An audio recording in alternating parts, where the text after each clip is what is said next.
Hi, I'm Dr. Keith Graham from the School of Teacher Education at National Taiwan Normal University. Welcome to my office hours. Today's question is about the Bilingual 2030 policy. The teacher asks, everyone has a different idea about what bilingual education should be in Taiwan. Why doesn't the Ministry of Education define it for everyone? A lot of people, including myself, have been critical of the Bilingual 2030 policy's lack of clarity in defining what bilingual education is. But since the policy's release, many people may not be aware that the Ministry of Education has provided quite a few answers to this question. Unfortunately, these answers are spread across several different project documents, some of which are not easy to find. So in this video, my goal is to explain some of the key points, as I understand them, about the Ministry of Education's vision for bilingual education, particularly as it pertains to language use. Let's start with the broad goal for all levels of education. The first thing that needs to be acknowledged is that content learning is emphasized across all documents. In the MOE's vision, content learning remains the priority and should not be sacrificed for bilingual education. In other words, the curriculum does not change. However, the Bilingual 2030 document does explicitly lay out a vision that bilingual education will enhance students' English speaking and writing abilities, allowing them to be able to communicate freely when they need to in the future. Having established those broad goals, let's now look at the various levels of education, starting with the university level. At the university level, bilingual education is implemented through English medium instruction courses, typically referred to as EMI courses. The MOE recommended that 100% of the teacher-to-student activity in an EMI course, including lectures, materials assigned, and assessments, be conducted completely in English.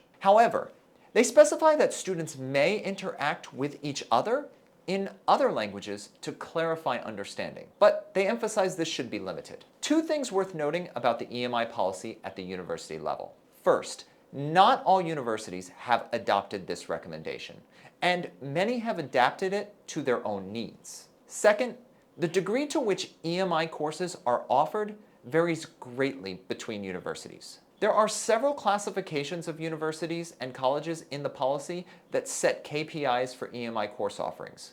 But that part of the policy is outside the scope of this video, so I won't describe it here. However, I will say this.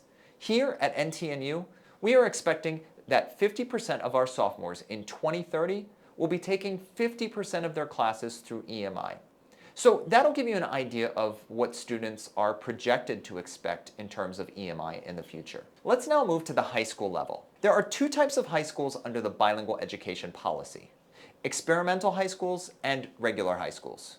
Here, I will focus only on the experimental high school because it differs greatly from what I will introduce later about junior high and primary schools. There are two key points to understand about the experimental high school policy. First, the policy does not impact the entire school, as will be the case for junior high school and primary schools. A specific experimental class will be designated as the bilingual class in the school, and only a certain percentage of their classes, beginning with 20% in the first year and rising incrementally in subsequent years, will be offered through bilingual education. Second, a bilingual class in an experimental high school is defined as being 50% or more in English, though the policy does allow flexibility for schools who need it. So to sum up so far, we have 100% at the university level and 50% or more for select high schools in terms of English usage. For everyone else, there is no set percentage,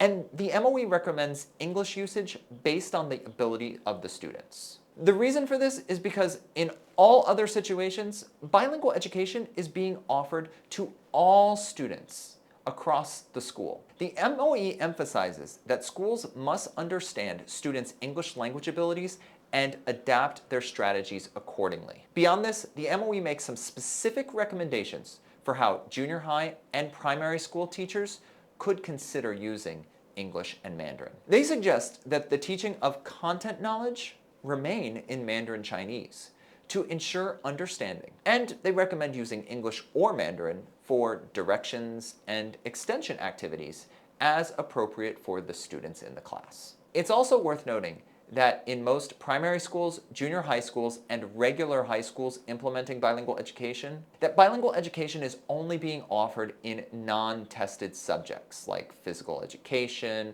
home economics, etc. With this in mind, to sum up the three levels, at the primary and junior high school level, the MOE recommends that English only be incorporated in classroom directions and extension activities. When students enter high school, they may experience learning using 50% or more English if in an experimental bilingual class. And all of this is in preparation for using 100% English in EMI courses in university. So hopefully this video provides you some clarity on the MOE's vision of bilingual education. However, I have to end by saying the policy has changed a lot over the last few years, and I expect more changes in the future. With that said, if you are watching this video after 2024, you may want to check to see if any of the cited documents have updated versions. Thank you for attending my office hours. If you have a question you'd like me to answer on this channel,